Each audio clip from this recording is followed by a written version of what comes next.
Okay, now we're settled for the last talk of the day. We'll have Urs Schreiber. So I think you're talking about differential cohomology of the cohesive topos. Yes, I'm going to talk about the title of my talk, which is higher pre-quantum geometry, but it has two parts. The first part is about some general geometry, which I present here, and then I refill the boards with the actual content of the title. I'm pleased to be here. I think Gabriel, Catren, and Mathieu and Anel have been organizing a rather remarkable meeting. It makes me hopeful that a meeting like this is taking place. So I'm glad to be here. You know, there's some motivation here, lots of motivation, but I hope maybe the talk is a bit of self-motivating. I'll postpone the motivation until later. Let's just jump right into something concrete, and maybe after a while you will just feel motivated all by itself. But let's just see. So I'm glad to be able to rely on lots of previous talks that already introduced all that I need here. I'm going to consider a site, we all know what a site now is, that I call super formal smooth Cartesian spaces. This is just, what is it? It's the category of Cartesian spaces, just smooth manifolds of the form Rn.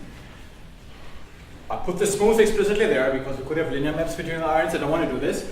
I make them formal. I say in a moment what this means. So I give them infinitesimal extensions the way one does in some models or most models of synthetic differential geometry. And I make them super geometric in the sense that was at least briefly mentioned in Michel Marvin's talk. So what is this category? This category is the full subcategory of the opposite of super commutative algebras over R. We at least heard about them, so I may pretend we all know what this is. On those objects that are tensor products of this form, the full subcategory on those that are smooth functions in k variables for any k. So this is the formal dual of a smooth Cartesian space. And what in synthetic differential geometry is called a Weil algebra, which maybe in algebraic geometry people know as a local Artin ring or Artin algebra over R. So this is supposed to denote an algebra with a maximum nilpotent finite dimensional ideal V. And everything is super geometric. So the guys in V, they have even and odd degree. The odd guys square to 0 anyway, but also all the even guys are required to have some finite power which annihilates them. There is an evident Grothendieck topology on this side, which is simply induced from the standard open cover, good open cover topology on card space. Technically, it's a Grothendieck pre-topology, a coverage in the sense of Johnston's book, but in any case, you can consider sheaths of this. One can just as well consider superformal smooth manifolds here, and then I would spend 5 minutes now describing what those are. But since we're passing to sheaths anyway, the manifolds will just appear in there, so I'll take the simpler definition of this side. And I'll write this. Anybody who's ever seen anything I wrote knows that I call this thing H. We consider the infinity topos of higher stacks on this side. So, yeah. Heard this in several talks now. I'm not sure if it has really ever been explained for those who really haven't seen it before. One quick way to still not really say what it is this. It's the category of functors contravariant on this side with values in simplicial sets or in Kahn complexes or in something similar.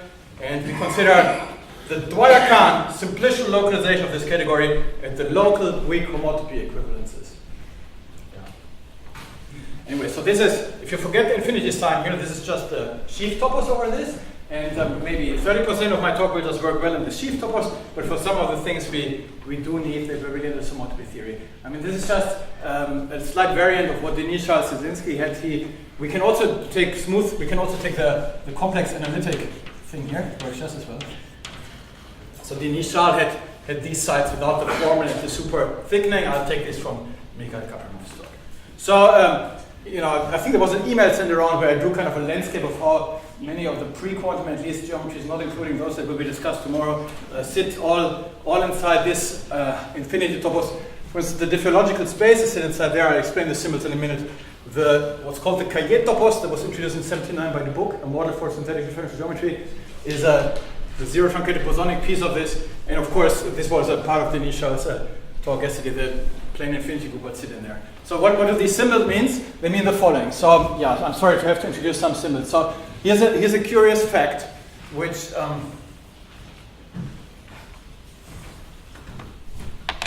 one may observe, that this infinity topos carries a system of, depending on how you count, 12, 11 modalities, namely idempotent infinity comonads or derived comonads, if you wish, that sit in a tight system. So what does all this mean? this flat thing here, I'm going to call this flat for reasons that will become immediate in a moment, because this thing will be the thing that creates moduli stakes for flat connections. This is the comonad one simply gets from the canonical terminal geometric morphism of this topos or infinity topos.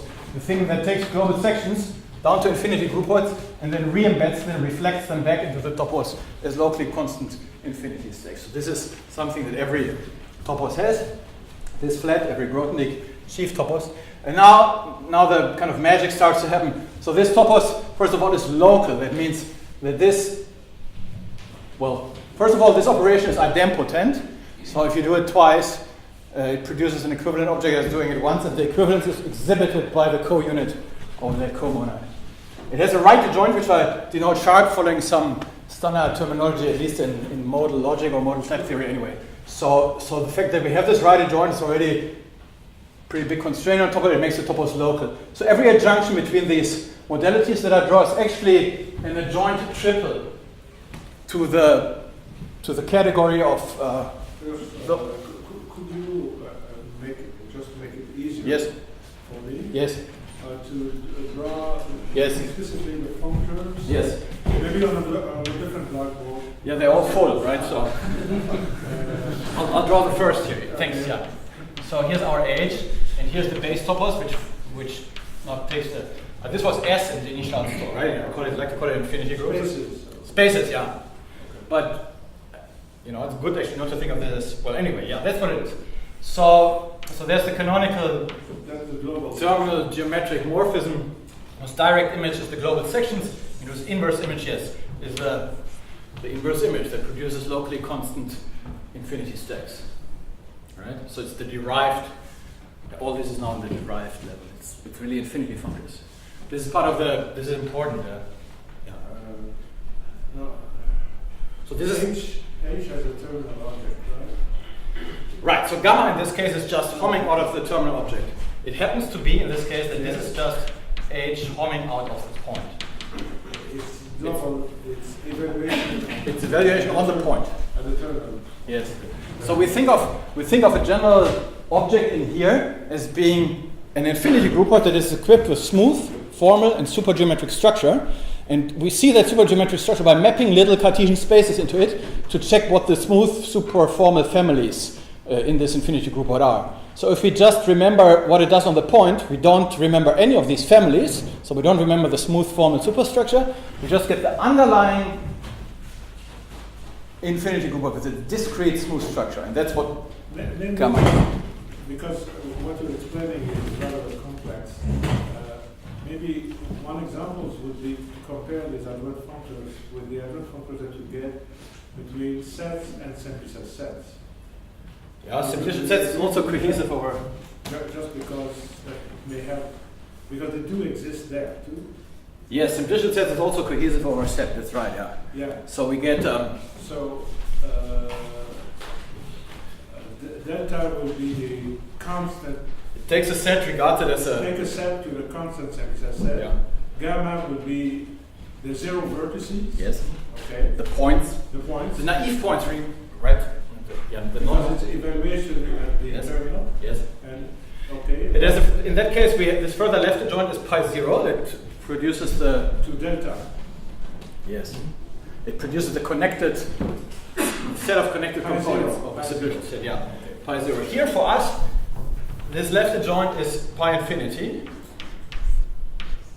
So maybe for the usual practice, I can label the projection the same symbol as its back reflection. This produces actually the fundamental, not just pi 0, but the fundamental infinity groupoid of any smooth object in here. So it's like the co-limit of all this diagram of spaces. Yes, this is exactly the projection that, so in the initial talk yesterday, there was just a statement that localizing H at the interval gives the category the category of spaces. I write log R1 for this is localization at the line.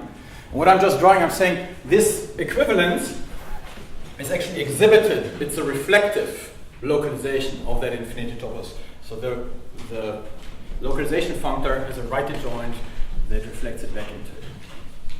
The left hand one delta is fully faithful? Is it what you mean? So this is fully faithful, yes. Okay.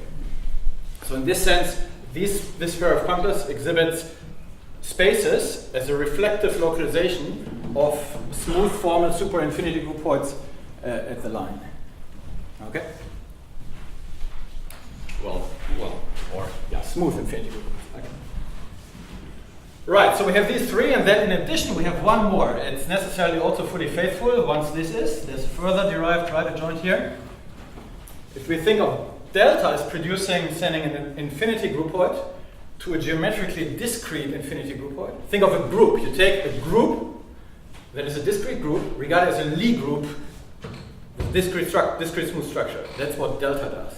So in simple as I said, gamma, which is the vibration at zero, has also right adjoint, which is the co-skeleton. Yes. Co-skeleton. Yes. So that would be the analog of the co-skeleton. Yeah, I'm not sure if the simplicial analogy helps here. If it does for you, then okay. So this produces co-discrete smooth structure.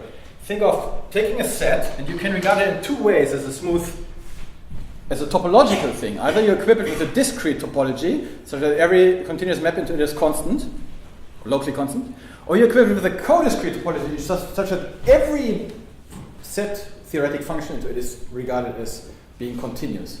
This is the smooth analog of this. This equips an infinity groupoid with discrete smooth structure, and this equips it with something that in traditional differential geometry is rather exotic. It's co-discrete smooth structure, such that every simplicial map into it is actually smooth. Okay, so it's like the chaotic. Yes, exactly. One is the discrete space associated to a set. The other is a chaotic. Yes. The space with chaotic topology. Yes.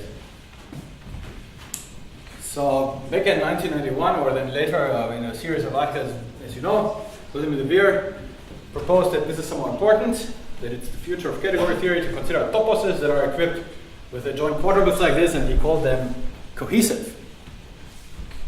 Due to the intuition that what these adjunctions, since they encode this opposition between being fully discrete and being fully continuous, that in between these two opposite extremes, it exhibits every space as having cohesion between its points. Like the points know how they stick together in open sets or in smooth open balls, or in simple just how they're connected by edges. In this sense, we have points equipped with cohesive structure. That's the motivation for the terminology. I think in addition to the fact that somewhere in Hegel's philosophy of nature the word cohesive appears. I think that's the reason. Okay. Is that okay? Yeah, proceed. So if we just had the site over just smooth Cartesian spaces without the formal and super stuff, then we would stop here. This is cohesion. A topos that has such an adjoint triple of comonads induced from. So B is the gamma followed by delta. Yes, flat. It's a musical flat. That's a comonad. That's a comonad, yes. And what's the next? Pi infinity, is that this reflection here? It's the reflection that Michel mentioned, A1 homotopy theory for R1, localizing and reflecting back. So we take, for instance, a smooth manifold in this topos, produce its homotopy type, and re-embed it as a locally constant infinity stack. So we take, you should think of forming the singular simplicial complex of it, the path infinity groupoid, then regard as a bare infinity groupoid with no further smooth structure. Did you say A1? Yeah, this is precisely the idea of A1 homotopy theory. In algebraic geometry, one doesn't have R1, one has A1, and then one localizes it at A1 and gets this motivic theory. But A1 becomes contractible in mathematical theory. Exactly, that's what's happening. Here, it seems that you're turning it into a discrete thing. No, pi that forms the singular simplicial complex of smooth manifolds. It takes R1 to the point up to equivalence. It's flat. That flat produces the set underlying the line R. So flat of R1 is R1 regarded as a set without its smooth structure, whereas pi infinity of R1 is the point up to equivalence. Okay? It's the opposition between these two extremes always. there are a few more conditions here that I indicate. Actually, sharp. So the subtopos that is coded by the sharp inclusion is actually a dense Boolean subtopos whose initial object coincides with the ambient initial object. So there's some more stuff going on there. But let's not talk about this now. If we feel safe about this, I proceed to the next stage. Can I do this? I don't understand what is this sharp? This one here. Yeah, I think the general problem is that there are a lot of things in the blackboard and that we don't know what they are. So maybe it's a problem of notation more than conceptual. It's just that, but I'm having to explain them here, right? I'm being asked questions, so I'm answering the questions. I think maybe if you first explain the notation well, a lot of doubts will. Let me try to do this, okay? Give me a chance to do it. So we have this adjoint triple of monads and comonads on our infinity topos, and the requirement is, or the condition is, they come from an adjoint quadruple of functors down to the base topos, where so the pi infinity monad is going down and back this way, the flat comonad is going down and back this way, and the sharp monad is going down and back this way, in the three possible ways. So you have two comonads and one monad? Yes, in this case, this is a comonad, and then necessarily the other two are monads, yes. Or two monads and one monad? Yes.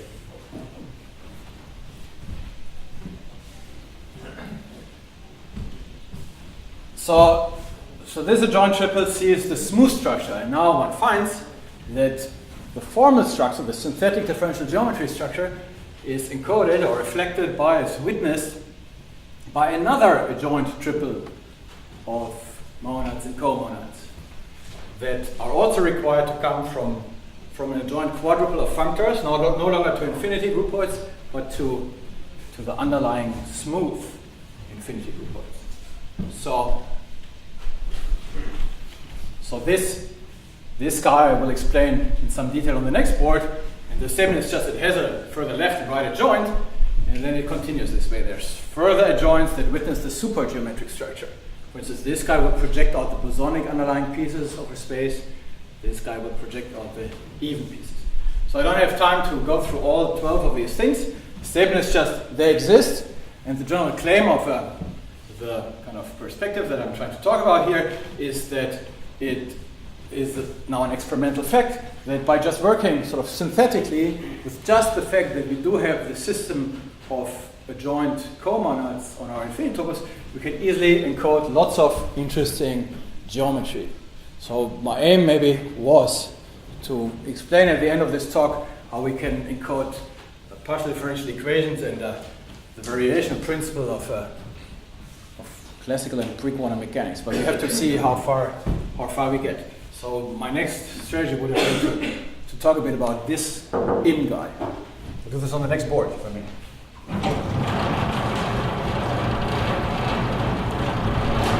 So somehow, let me just amplify this. What I'm doing here is very close in spirit to Anna's Cox and Lever's synthetic differential geometry, only that I'm not using the Cox-Lever axioms. I'm not explicitly saying there are internal Weyl algebra objects. Instead, I'm using only these monads, and they do sort of encode the same information. Right. So I lied a bit. So I'll do the im on the board after this. Let's first check what the first adjoint triple means. So does one of your comonads include something like infinite jets? Yes, that's exactly the im guy. Should I do this first? Jets and jets. Yes. Jets You know this guy. Let me do that one first. Exactly. So this is the one that connects maybe most directly to what Anders Koch was talking about. This guy called im, I wrote it to the board. It happens to be equivalent to the localization at boldface D. Boldface D is my generic notation for all the infinitesimally thickened points. So these are all the specs of super Weyl algebras. These are all the things that look like points up to infinitesimal thickening. And so im sigma is maybe more familiar as being the co-equalizer of the two projections out of the formal neighborhood of the diagonal. That is this. So let sigma be, if you wish, sigma be a smooth manifold. It need not be. It could be anything in our topos. But smooth manifolds faithfully embed, and think for a second if it helps of sigma as being a smooth manifold. Then, in just the way that Urs Schreiber explained, we can form the formal neighborhood of the diagonal.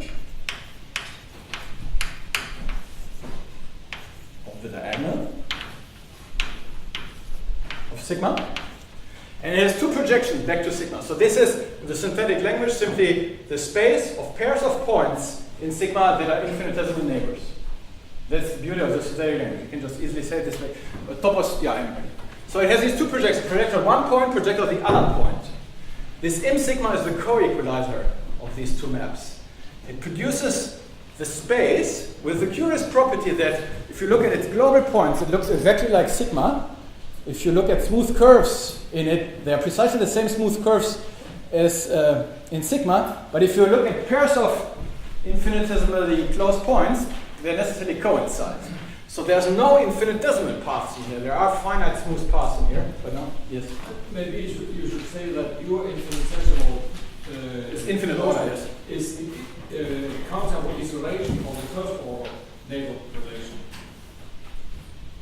So it's really the formal neighborhood. I take arbitrary high powers of infinitesimals. Yes. So in your talk you emphasize the first order neighborhood a lot, and one can do this too. One can put a filtration on J infinity and have a countable sequence of such monads that form a filtration. But let me just concentrate on J infinity. It's kind of the most well-behaved one of them. So that's what this M guy does. It's right adjoint to the monad that I called curly R, which is for reduction. So by adjunction, if you say a Cartesian space Rk times an infinitesimal point into M sigma, then by adjunction that's just the same thing as homing the reduction of Rk times delta into sigma.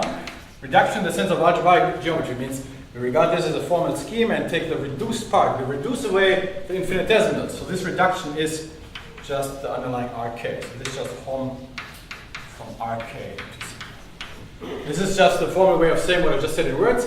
Maps into this M sigma thing. If there are finite smooth maps, they're the same as those into sigma. If they're infinitesimal, they just vanish. In algebraic geometry, this thing is also called the theorem stack, or the theorem sheaf of sigma. For the reason that the sheaf cohomology always is Grotnick's crystalline cohomology, so it produces something related to the theorem cohomology. So how do we see the jets? I talked with Urs Schreiber about this. The following statement is sort of, halfway of this you can find in remark. Maybe I should say see also remark 731 in Urs Schreiber. Is it synthetic geometry of manifolds, right? So I don't think you make this fully explicit, but if you know what to look for, then it's the observations there.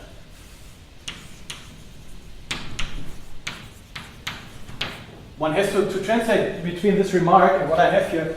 So in the remark, one considers pull, push. Here, one has to use Black-Chevrolet condition.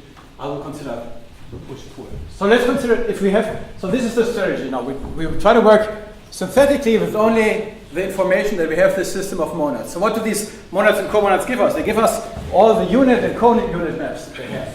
So this eta is the standard notation for the unit map of this monad.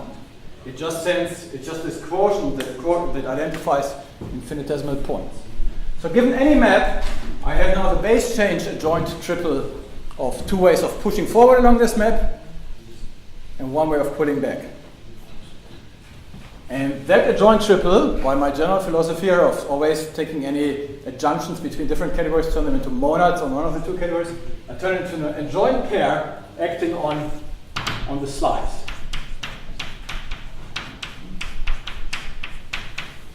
So this is push forward in the slice pairs along this map, and then pull back. And as you can see, that operates push forward by just post-composing and then pulling back, that produces T infinity sigma. So that's this guy here. And so we want to find out what is the right adjoint of this when we first push with the right adjoint of the push map. So by adjunction we can figure out what this is. We want to see what is the section of such a space over sigma that is produced by J infinity. Well, by adjunction, a section over some point sigma and sigma is the same thing as a map, as a section of the original bundle over a formal disk. That is just what this adjunction makes. But a section over a formal disk, that is precisely what a jet of E is. That's what jets are. They are sections over formal disks. So this way we discover that the sections of the bundles that this right adjoint J infinity produces, they're precisely the jets, the jet bundles.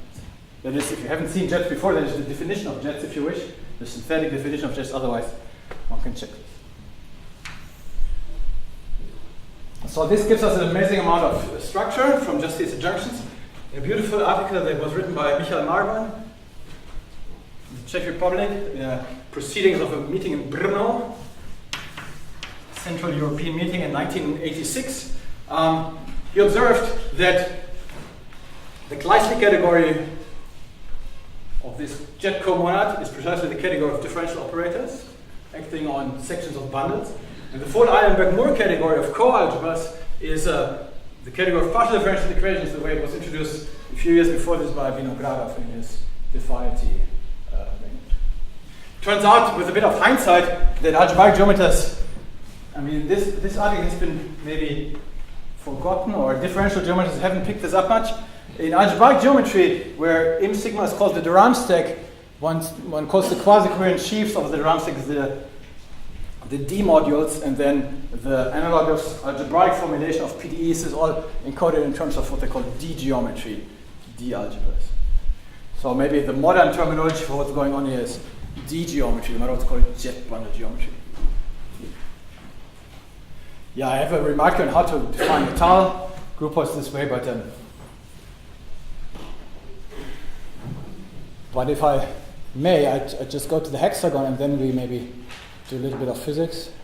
Are you very unhappy?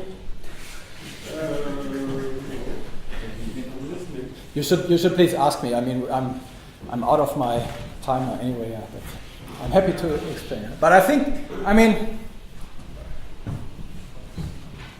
you just keep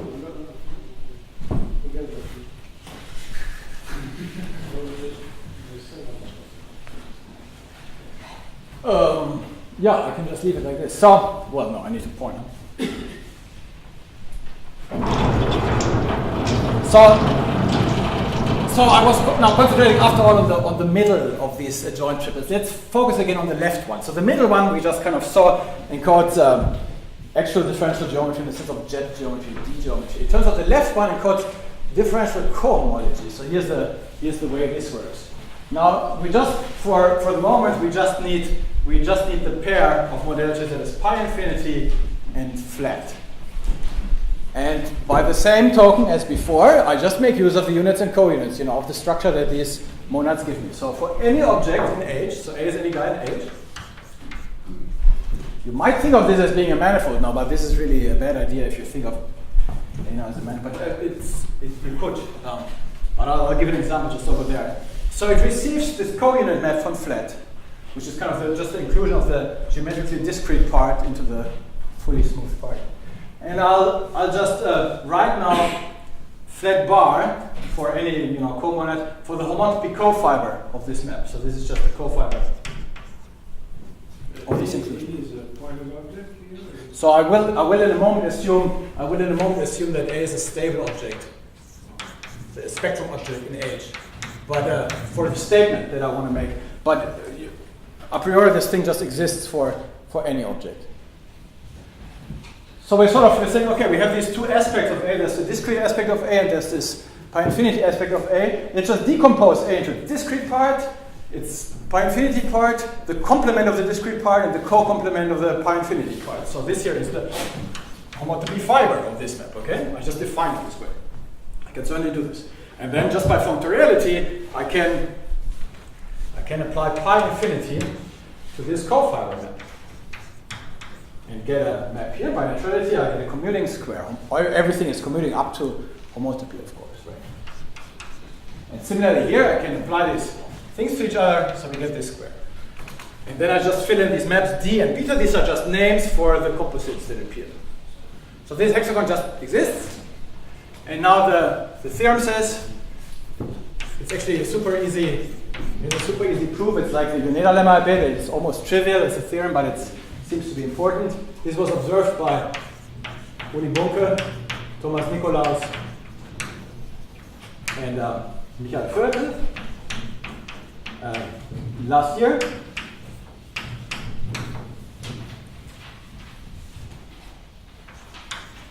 This is exact in all possible ways. In that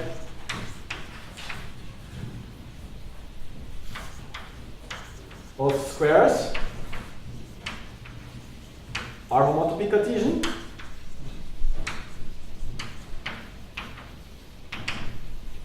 So this square is both a homotopy Poolbeck square as well as a homotopy, well, necessarily, since I'm assuming this happens now in the stabilization category.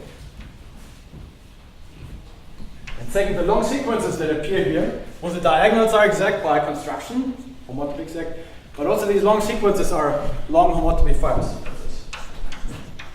The outer sequences are long homotopy fiber sequences.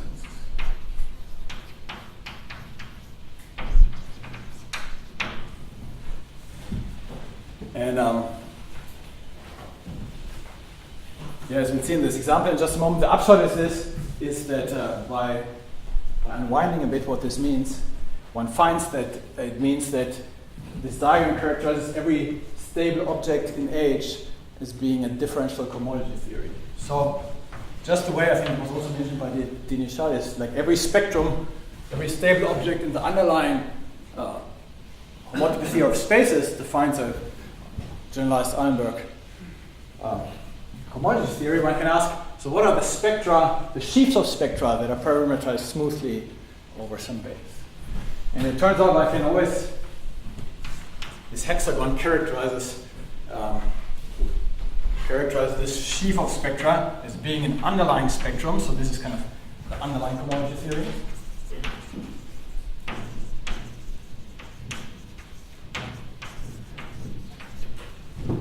Is being equipped. So what is this? This is the cofiber. So that's why this is called as flat. These are the flat. This is kind of the modular object for flat connections on, if you wish, A bundles.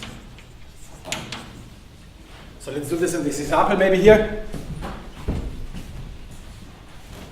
We can consider the quotient that was mentioned maybe in Pater Iglesias, so Moostorke, the quotient of the real numbers by some discrete subgroup, which for regularity conditions we want to maybe take that to be the integers. And then we put this flat sign in front of it that turns this into the locally constant stack on the constant R mod Z coefficients.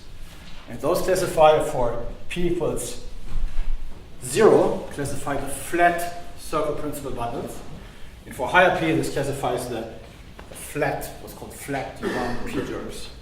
So this is the modular object for flat P-gers.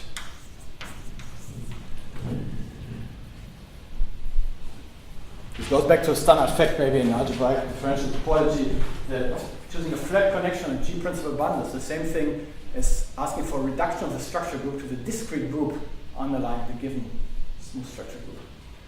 That's why flat is called flat. Now here before me the homotopy cofiber of the inclusion of the flat bundles into all bundles with connection. So this cofiber is kind of the obstruction for something here to come from here. So this is the curvature. Meaning this is some object of curvature differential forms. So what I mean when I say it is some object like this, I mean that first of all, in examples, it really is the sheaf of closed forms. This is an actual curvature map, but also from the kind of synthetic internal logic of the system in which we are, we find that we may always interpret this as being the home of curvature differential forms. That's what this hexagon exhibits. and so forth. And well, let me just stick to the example. So the standard example that we would need, or would have needed, is the following that is known as ordinary differential cohomology. The differential refinement of ordinary integral cohomology. So in that case, we have some object here which sits in a hexagon like this. This is something one has to check. This is a proposition. So by the fact that it's exact, we can understand this as follows. Take the object which I write bp plus 2z. This is just a kzp plus 2. This is the classifying space for integral cohomology in degree p plus 2. Regarded in our constant embedding as a locally constant infinity stack on our smooth side. Okay? So by just extension of scalars, by sending the 1 in z to 2 pi h bar, or to 1 here, we map this canonically to the locally constant part of the p plus 2-fold shifted R. This is the coefficient object for real cohomology in degree p plus 2. And now the Durand theorem tells us that since this is represented by the Durand cohomology over our site, which is sufficient, right, since we're working with sheaths, we can include the closed p plus 2 form into here as representatives of real cohomology classes. Now you see, this kind of knows more. Here's just these are real cocycles up to homotopy, whereas here's the 0 stack, the 1 sheaf of just plain forms. And you can form the pullback. Kind of, you say, take the rationalization of such a higher gerb and refine its real class by a differential form. And that turns out to be represented by the object that is given by the Deligne complex, the complex that Deligne wrote down in 1971 or something. For p equals 0, this is the moduli stack just of circle principal bundles with connection. And map into this, so you want principal bundle equipped with a principal connection. For higher p, for p equals 1, this is people like to call it gerb with connection, and so forth. And up here one finds, Michel Marvin also emphasized this briefly in his talk, this map, for instance, and this will be important for what I might do next, this map is really given by the Poincaré lemma. So the Poincaré lemma says that, if you think about it, the Poincaré lemma is equivalent to the statement that this constant object of R shifted to degree p plus 1 is equivalent to the chain complex of forms in degree p plus 1 that end in closed forms. Right? Because on stalks, you may test this equivalence of stacks on stalks, but a stalk in our case is just a little Cartesian space over which, the Poincaré lemma says that every closed form of positive degree is exact. So you find that the cohomology of the Durand complex over a Cartesian space is concentrated in degree 0, which we've shifted up. That's the Poincaré lemma. And here we're just using the Hodge filtration, if you wish. Right? We're just this equivalence, since this has a canonical filtration, gives us a filtration of this. So in the complex analytic case, this would be one stage in the Hodge filtration that projects from real cohomology into forms. Patrick, please. Well, my question is, your complex of forms depends on which kind of space. I didn't understand exactly what kind of space you are looking. So we are in, remember, everything is in H. So H is the sheaths on, super formal Cartesian spaces. And differential forms form in an evident way a sheaf on the side of manifolds. So every manifold you assign the set of forms, say of closed p plus 2 forms, and they evidently pull back. Except manifold and differential, what are other examples of that kind of sheaf? Well, you could say I'm just constructing one more example. In your sheaf as H infinity, what kind of space there is inside? So for instance, if that's what you're asking, under the Dalt-Kahn correspondence, maybe that's what you're asking.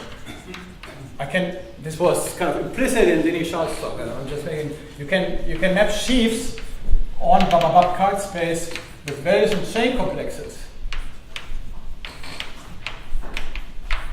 Sheaves, values and chain complexes do constitute objects in our infinite topos. So this is the sheaf, the truncated, the round complex regarded as a sheaf of chain complexes in the topos of sheaves over Cartesian spaces.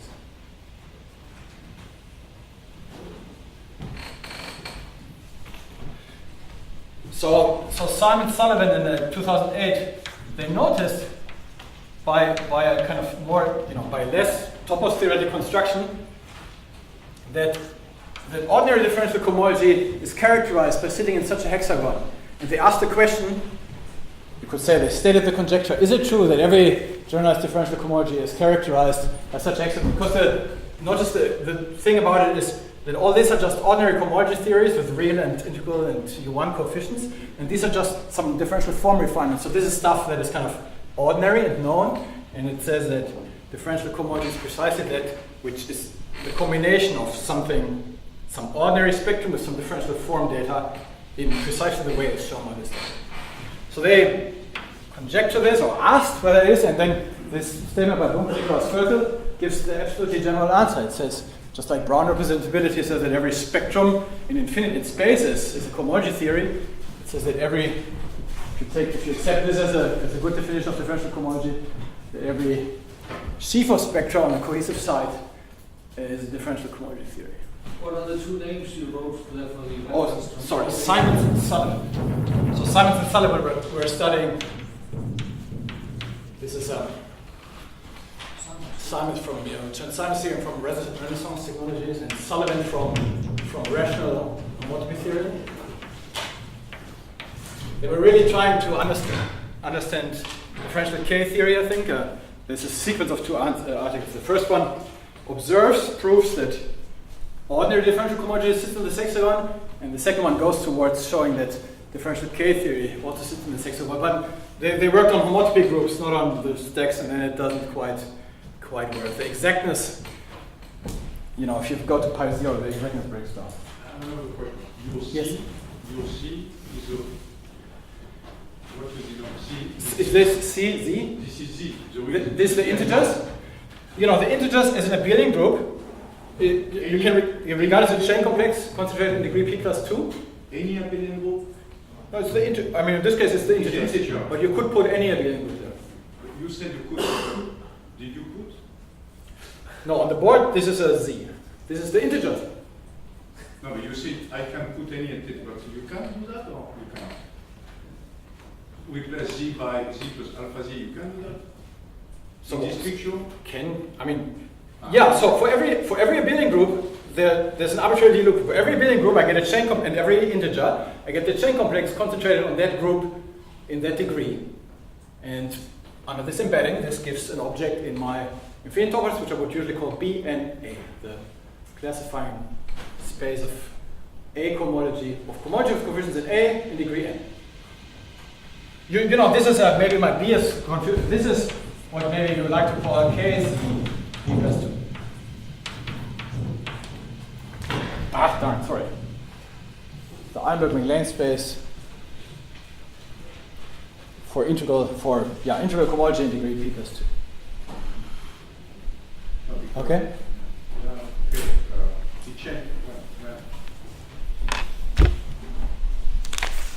So what now? I have the second half now. Now the physics. Are we happy or are we very unhappy? What's on the board? What's your opinion? You're happy? Okay, great. Then, so how many minutes are there to become more happy? 20 minutes. 20 minutes.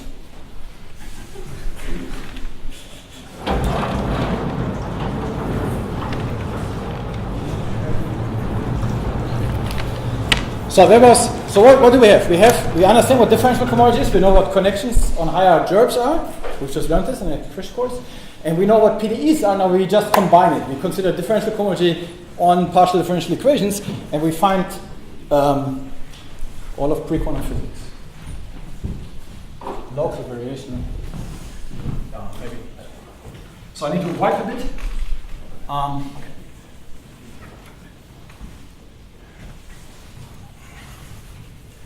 So, in this book that I'm just erasing here, this is the kind of point of the book. You take this dozen of adjunctions, you just try to formalize as much of geometry and physics as possible using just the adjunctions. And kind of the point is, I haven't hit the boundary yet. It seems lots of stuff can be done. So I'll just give some examples now of some nice things that can be done. And some of the point is that, all of modern existing physics is faithfully and nicely axiomatized. It comes out, and the point is, this was motivated originally from application. We do get a bit more. I will now rederive variational calculus on jet bundles, but immediately in the stacky form, so that it will apply to locally variational theories that do not have a globally defined Lagrangian. That was my original motivation. I wanted to understand WCW models for super P-branch, which do not have a globally. So the standard literature just fails on them. And what I just want to say is what comes now is actually a solution to a problem, not just an abstract exercise. But I don't have time to explain it. So, okay, so we have the hexagon, we have the PDEs. Let's move the hexagon to the PDEs by this map. So how can we go from H? Remember that we saw that the category of homotopy PDE is, if you wish, over sigma in our infinity topos. It's a funny way of, this is just a slice. This was the back monadicity theorem. Well, I just claimed this, of course, I didn't really explain, but it's not hard to see once you see it. So what can we do to get from there to there? Well, first we take any object here, we take the product with sigma, so it's funny notation for taking the product with sigma, we base change up, and then we base change down. With eta, remember we have the unit of im, of the Durand-Stack functor, and we can push forward in two ways, and we're pushing in the right way, namely along the right joint. Im, sigma, lower star. So I'm just gonna, this will be my map to canonically send everything up. It produces, if you think of it, it takes a space, produces the trivial fiber bundle with that fiber, and then produces the trivial PDE on sections of this, the co-free PDE, the one where all sections are solutions.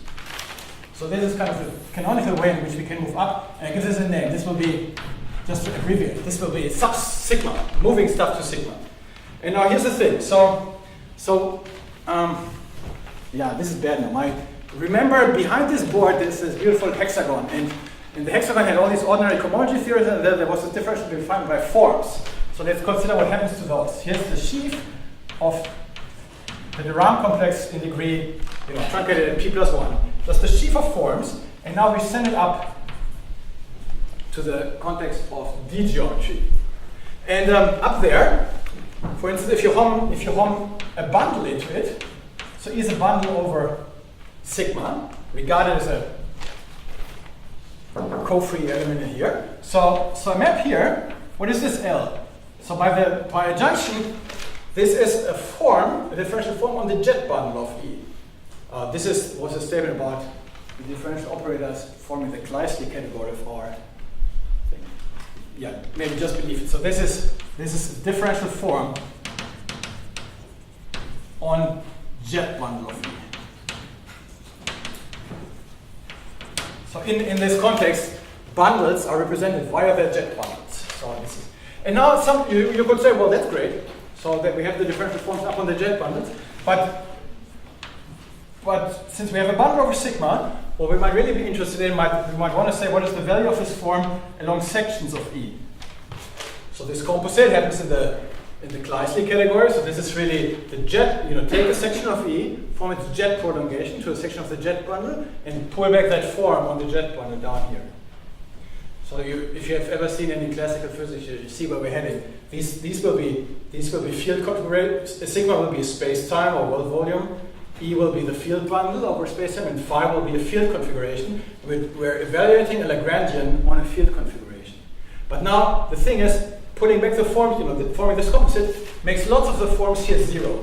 There's a huge. Now that we're up here in PDEs, which wasn't the case before, it's kind of a huge kernel. So there's those forms, which go by the name vertical forms. They are roughly, one has to be a bit careful here, but for our purpose, it's sufficient to think of these forms being forms all whose legs are along the vertical direction of the jet bundles. So they vanish when you pull them back to sigma, which is the horizontal direction of these bundles. So since we will be interested in just looking at those forms, we're not interested in this big kernel, so we form its co-image. Those differential forms of jet bundles that are not vertical, they're of course called the horizontal forms. So we get a new object, forming this co-image, which is the horizontal forms. Differential forms on bundles. And now a miracle happens, or so I think so. So remember, this sits in this hexagon. The whole hexagon we can move up with sigma, and then the top guy in the hexagon was the Durand differential to the closed p+2 forms, now regarded in D geometry. But since we have this morphism, if you remember, the left part of the hexagon was exact. So So just by naturality of push-outs, this already induces a map of differential cohomology theory. So here, remember, was the Deligne complex, which classifies connections on high gerbs. And now, by naturality of the hexagon, I'm drawing a little piece of the hexagon, and I'm using the fact that it's exact. And that exactness, that push-out property, tells me that just as I'm projecting here to horizontal guys, or just this natural construction, I will now get a projection from the Deligne coefficients shifted to sigma to something. So I find a new differential cohomology theory here, and I call this BP plus 1 horizontal R mod Z coin. This classifies what you might call, I like to call them in this write-up that I call the Euler-Lagrange P-gerbs. I should say at this point that this is, what I'm saying now is with the excellent field theorist Igor joint work. So we have our high abundances connection up in the PDE context, and we see lots of their connections don't see the fields along which we're going to pull back and project out to the piece that they will see, and here's the miracle that happens. So by the naturality of the hexagon, there will be a curvature induced on this. So this was ordinary curvature, which on form representative is just the Durham representative. So we will get now from unwinding the abstract context, we get some new concept of curvature forms. It turns out this is one finds this, one gets what are called, what in field theory are known as the source forms. So these are now forms where these are forms that are entirely horizontal on the jet bundle. They are horizontal in P plus 1 of their legs, if you wish, and vertical in one direction. And source means this vertical piece comes from a vertical form just on E instead of on jets of E. Anyway, whatever this is, it's some coefficients one finds, and here's the magic. This comes out, so there will be some map that takes a horizontal form to this new guy, and this may be computed to be the variational Euler operator. Variational Euler operator.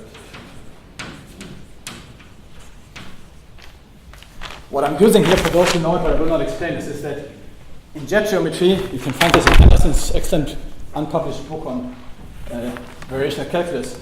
There's something called the Euler-Lagrange complex, and the main property is, or one of its main properties, that it resolves the constant coefficients on jets. It produces, this is kind of a variation of Poincaré lemma, and it says that up to degree P plus 1, we just see the horizontal Durham complex, and then the next differential is the variational differential. This has the following curious aspect, and then maybe I even end in time with something. So we can now ask, we have some differential cohomology theory on the co-free PDE of some bundle, so we can ask, where is it flat? What is the locus where it has vanishing curvature? So we get the following picture. Take any bundle over sigma, and take now a map into, let me do it in stages. If I have, do I have 5 minutes or something? Oh, can I see it from the clock somehow? Yeah. Okay. So in the existing physics text, you will find the following information. They will tell you that a local Lagrangian that defines a local variational Lagrangian field theory, such as general relativity or electromagnetism, is a horizontal form on the jet bundle of some bundle E with, a horizontal form. So it takes values in this notation. E stands for the jet bundle already, so we go to P plus 1 forms horizontal. Let's be a bit more sophisticated. So this is what physicists would call a local Lagrangian, or this is a local Lagrangian. This is the starting point of all of field theory, of all of physics. So let's be a bit more sophisticated, and let's remember that there are horizontal gauge transformations between local Lagrangians. That just means we put the complex there. Now, what you also find in the literature is the following. You find, on this we can apply this variational derivative, delta v, to go to this, to produce from the Lagrangian a source form, degree p plus 1, 1. This is known as the Euler-Lagrange form of L. Euler-Lagrange form. For the following reason, that we take the kernel of this net in the category of PDEs, or sheaves over PDEs, it turns out to be representable. For Anel again, this is representative. This is curly E. This is the shell. This is the partial differential equation. The shell. So what does it mean? This is what physicists call the shell. The solution space of the critical locus. So what does it mean? It means the following. If we have a map from sigma to E in our context, this is a field configuration.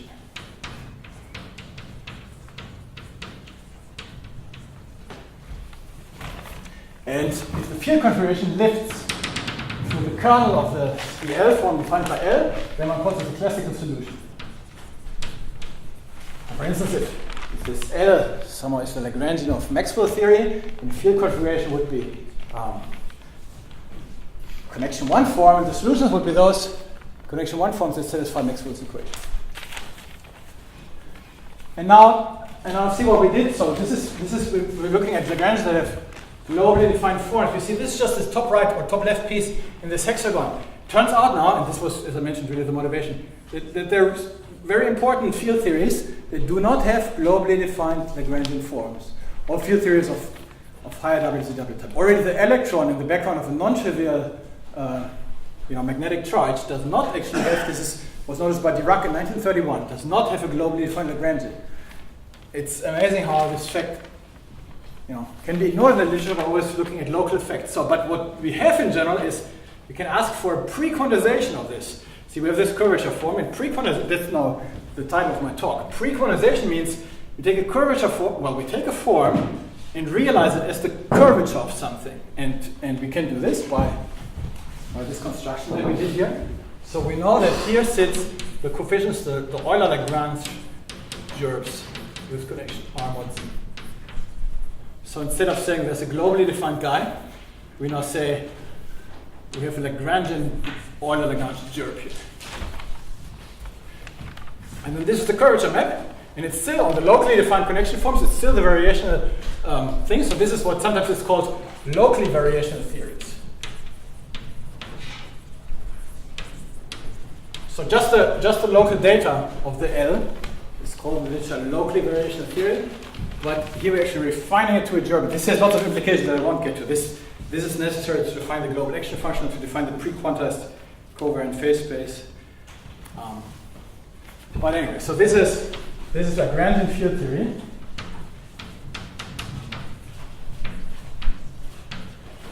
And you see it's directly formulated. It's just the synthetic, if you wish, axioms of cohesive infinite topos. Yeah, I guess we're all out of energy or something. Let me just say in words. The next step is one can, in a similar way, use the covariant phase space with the symplectic structure in it. It comes out pre-quantized in the sense of Soriot from the 1970s, which I think what is the original motivation of Patrick's diffeology. Is that right? Yeah. Much of what you're doing comes from Soriot's plan of geometrical. Well, since maybe since it's important, let me mention it. So the motivation was about the group of quantumorphism. Exactly, yeah. So this was supposed to be my main theorem, the group of quantumorphisms, but let me just do the covariant phase space, just to show you that it gets symplectic geometry. So let me just redraw this. So we have our Lagrangian with values in the Euler-Lagrange gerbs, R1Z on. But now we transgress to lower codimensions. Suppose you have a Cauchy surface in sigma. So suppose we don't take all of sigma, but something in codimension 1. Then it makes sense to ask the curvature not to be a p+1 form, 1, but just a p form. So next there's something that has p forms, and then it's vertically of degree 2. So there's actually, there's this variational bicomplex on the jet bundle that has this bi-grading horizontally and vertically. So once we go to Cauchy surfaces, to codimension 1, then it's natural to ask for a refinement of what we did to some kind of differential cohomology theory whose curvatures are in horizontal degree p. It turns out one can redo the whole thing and one discovers some differential cohomology object here, which I call L for Lepage. Patrick, do you know Lepage theory? Lepage form theory of variation calculus? Do you know that? How do you watch it? Lepage. Oh, sorry. So it's one maybe Belgian or something. There's a No, I don't know. Eastern European school, I think. When? I think Lepage was some time back, but there's, if you just Google Lepage forms, check the NLab on Lepage form, you'll find. I don't know. What time? Lepage himself must have been 70s maybe, I don't know. No. Anyway, so one finds one can lift here to something that is a curvature adapted to codimension 1 surfaces, and that turns out to be given by, you have to choose L plus a Lepage form, a Lepage jerk. So this was, one rediscovers something else that is known in the literature. And then one can say, okay, so on the Cauchy surface we want to build our phase space. We want to find the classical, the fields on the Cauchy surface together with all the derivatives such that they will form solutions to the equations of motion. So that means we want to find these guys here. So we restrict our Lepage jerk to E. And so this means this way we get on the shell, on the solution space, we get a P, 2 form. And that is called the symplectic current by a great article by Zuckerman from also the 70s. You know the article? Your former colleague Zuckerman. I just met him recently in Prague, and this is a remarkable article where he observes that the covariant phase space, so which is really E, or the space of sections of E, carries the canonical symplectic current. So it carries a P+2 form, which when integrated over the Cauchy surface becomes a symplectic or pre-symplectic form. And that is the canonical symplectic form. And you see now, and I'm glad I made it to this point. Now you see the reason of my talk. So Zuckerman shows that E, omega, well, if you translate what I'm doing here too, that is the covariant phase space. So for any field theory phase space defined by Lagrangian, its critical locus carries a canonical pre-symplectic form. And that is the thing that, if you now open Arnold's book on classical methods and yeah? No, I think it's not true for any Lagrangian. It must be quadratic on some variable, maybe. For what? No, this is entirely general. That's the beauty. It cannot be true for any Lagrangian. It cannot be true for any Lagrangian. That it's symplectic, you mean? Yeah. No, it's pre-symplectic in general. I haven't talked about dividing out symmetries. Of symplectic cannot be true because symplectic mechanics come because it's a closed form. Lagrangian is, as a special form because it's a quadratic and. No, you get a closed form, and I haven't talked about everything. Potential. Sorry, let me. So everything has possibly symmetries. So we really want to form quotient sticks with the symmetries, and then we can make the forms. That is really, this is not my invention.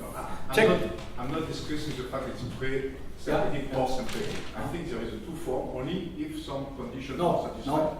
For any local Lagrangian, it's a fact that is not as widely known as it should be. It's called the covariant phase space. It exists in full generality for any field theory. This seems to be a general physical principle. Yes. The space of classical solutions. Even in classical mechanics, it's not always symplectic. So why it would be for field theory? No, it's a two form. No, it's the Lagrangian must have some. Allow me to. I'm done in 1 minute, and then you can complain for the. The equation of field must be quadratic. Who's the chair? May I continue? Because the space of solution is one-dimensional. I think maybe they could finish something. In 1 minute, then you have the rest of the afternoon to complain. But in a way, I just gave the re-derivation. You see, it has to be Anyway, it is true, but I agree that it's not as widely known as it should be. So this is the covariant phase space. But you see, what we really got here is we got the factorization through the jerk. So what we really got is we got E, theta, where theta is locally a potential for this pre-symplectic form. That is the Costan-Soriot pre-quantum bundle, detransgressed to a P+1 derivation. So if we integrate over the Cauchy surface, it gives us a pre-quantum line bundle that pre-quantizes, and then we can start to quantize. So this is the Costan-Soriot that we write Ks. Well, it's the multi-symplectic version of the pre-quantum one. And this is the starting point. So in the chapter that I hope to be producing for the book, I'll have a bit of introduction to this. People think that you can go from classical mechanics to quantum mechanics by deformation quantization, it's not quite true, right? In general, deformation quantization just use the formal, the perturbation theory in H bar, and to get finite H, one needs certain pre-quantization conditions on the data, and that is precisely what gives the name to this pre-quantum bundle. So this is the correct starting point for. This is why, maybe it's good that I'm the last speaker today. Tomorrow is quantization. I think it's an underappreciated fact that in general to the non-perturbative quantization, it's not sufficient to have a symplectic structure. One needs. I mean, this was Sowio's point, right? When he said, no, I agree. If you have already a pre-symplectic to symplectic form, you have a pre-quantized. So what we're doing is here we're detransgressing the pre-quantum bundle. Let me continue my comment, please, because even in classical mechanics, when you look at the Lagrange paper in 1808, 1809, etc., when there is a beginning of symplectic mechanics, where I get the coordinate of the symplectic form, there is a condition that the force derives from potential. If it doesn't derive from potential, it's not closed, so it's not symplectic, it's not symplectic. Well, then you're talking about a different form. No, I'm sure of that. I read Lagrange and I understand what is written. So if the force do not derive from a potential, it's not symplectic, it's not closed.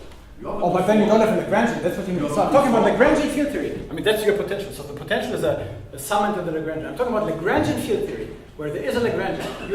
You're talking about non-Lagrangian field theory, so there's no Lagrangian. And, I mean, the Lagrangian in the simplest case is L kin plus L pot, that's what you mean. It has a potential term. So you're, in that, everything is Lagrangian. I'm talking about pre-quantum. I mean, this is the whole point. We're refining the Lagrangian here.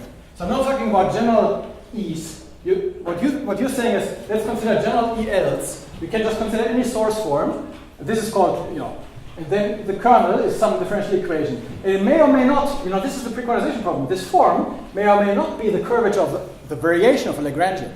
I'm talking about the case where is it a variation of a Lagrangian? But then we agree, right? I'm happy that we resolved it. Yeah. But this is an important thing for. But this is what every known physical, all fundamental physics is local Lagrangian. Like the standard model is actually of this, it's not of this. The only theories that don't seem to be local Lagrangian are holographic duals, right? But they are duals of local Lagrangian theories, I think. Yeah, thanks for your patience.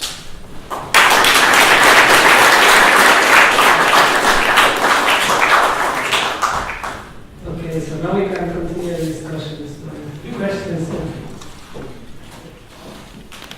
Okay, you introduced a quotient over G there. No, I didn't. No, you didn't. That's another talk. But this system has, to start off with gauge symmetry, would you need another talk involving incorporating? So, thanks for the question, actually. So one of the cool things, a while back, last September, I gave a talk to field theorists, pointing out to them that actually already this statement in the classical literature is false. It is not true that local gauge theory has a field bundle, right? So physicists, the advanced mathematical physics textbooks tell us that any field theory is you choose a bundle, a fiber bundle over your space-time, as we did in fields of the sections. But there's no way for gauge theory to find an ordinary fiber bundle such that the fields are both local and gauge invariant.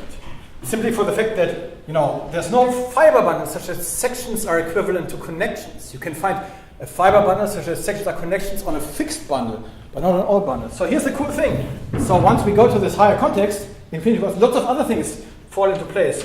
The correct field bundle for, say, Young-Mills theory or electromagnetism is the following. You can take, this was mentioned by Mathieu at the very end of your talk. You can take the universal moduli stack of G principal connection, what I like to write BG con. And the section of this is precisely the same thing as a map to BG con, hence it's a G principal connection.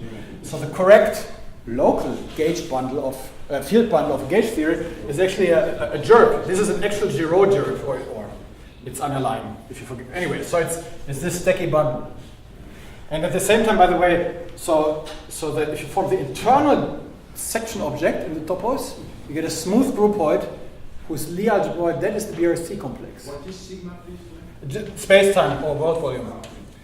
I'm really interested in sigma models where sigma is called sigma because it's sigma. And another question.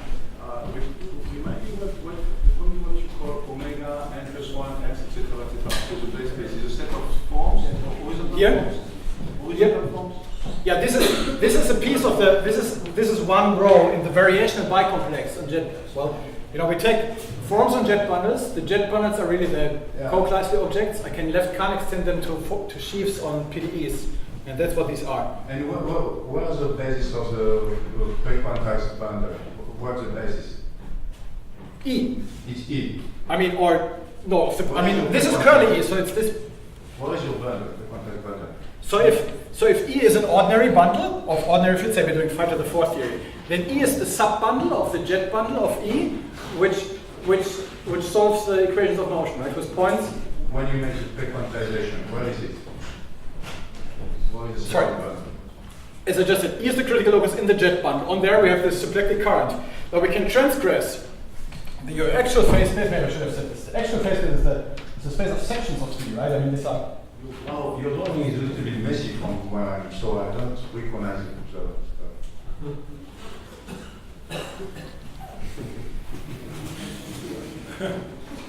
I'm sorry, I don't mean to be messy. I'm trying hard, actually, too. How do you use the basis? The diffeological space that underlies the phase space is the space of sections of this E. It's the internal home in our topos from sigma to E, or from sigma Cauchy, which is the same. Actually, that's a Cauchy surface. This is the space of trajectories that solves the classical equations of motion. And you can so this is a p,2 form on E. So it transgresses by integration over sigma to a 2 form on here, and that is the Zuckerman-Witten circle. Symplectic, canonical symplectic form. Thank you. Thanks.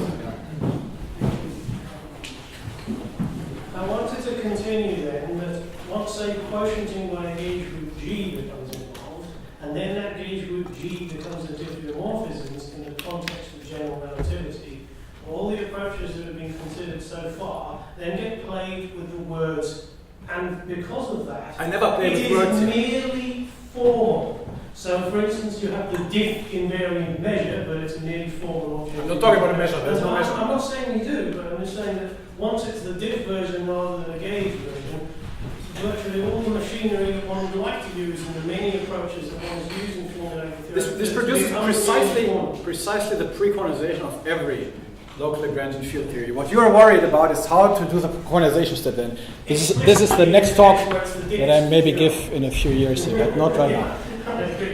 I mean, come on, this is... I'm just saying, I know that's one of the main difficulties. As I mentioned to you in private discussion, one of the aspects, so you're always after, but what is the quantization? Part of the point that I'm trying to make is that even though people have been talking about quantum gravity for so long, it has actually, there are gaps already in the classical setup. People haven't, until recently, as I pointed out to you, for instance, constructed the right observables for gravity. Now they have. What I'm saying here is that there's another point where one has to take care. It is not actually true that we can start from a covariant phase space. We have to remember what Thoreau told us already in the 1970s. We do have to consider pre-quantum conditions. And if we want to combine this with local field theory, then it's not sufficient to consider just line bundles, because then we need to work on E. So we need to have stuff that is p+1 forms instead of just 1 forms. So we drop out of the context of traditional geometry. Traditional classical differential geometry has no means to express the necessary pre-quantization that is necessary to even get to the point where you can start to worry about quantization. What I'm saying here, and I think you should be able to could maybe appreciate this, is that I don't go all the way to quantum gravity. If I did, I wouldn't be standing here, but would be in Stockholm or somewhere, right? But I'm pointing out that using modal topos theory, one can actually get a solution to a problem that was not even, that is so far out of classical geometry that most people, like, maybe you didn't even know that this is an open problem. May I say this? Can you do classical GR explicitly? Pre-quantum. So my chapter starts with the following picture. I hope I may say this here in the presence of Maxime. Well, he's not present. Good.